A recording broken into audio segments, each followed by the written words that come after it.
Yo mga tol, magpapamassage therapy tayo ngayon sa isang tropa. Papunta pa lang siya, nasa biyahe, tinanan tayo. Mamaya na lang, sige. Yo, nandito na yung tropa, nakadating na si Dulang Erodsel, kapatid ko.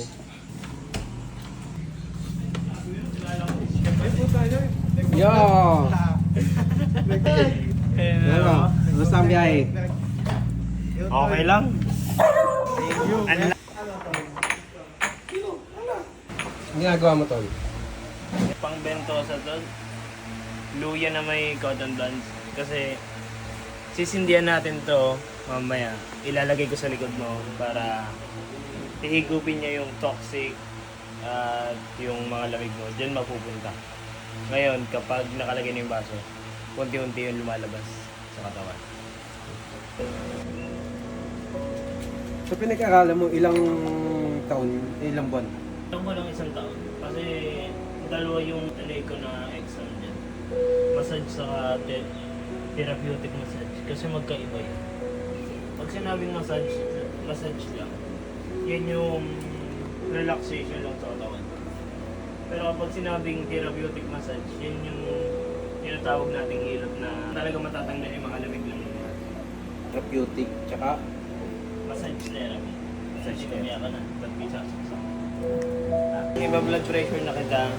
Ngayon, hambang pinapump ko to, huwag ka muna magsasalita. Relax ka lang. Para makuha natin yung tamang blood pressure mo.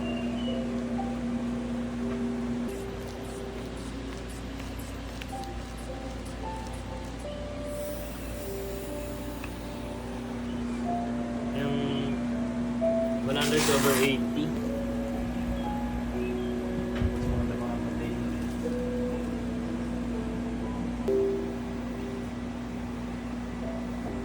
Okay po ba? Kaya sigurado talaga gig.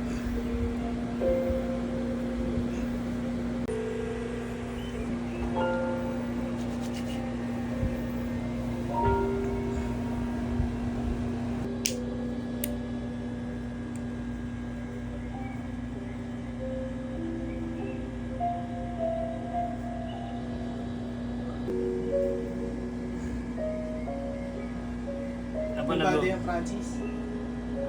Ha? Ay pala ko higop mo sa leeg ng babae. Utot ka na utot. Masakit lang.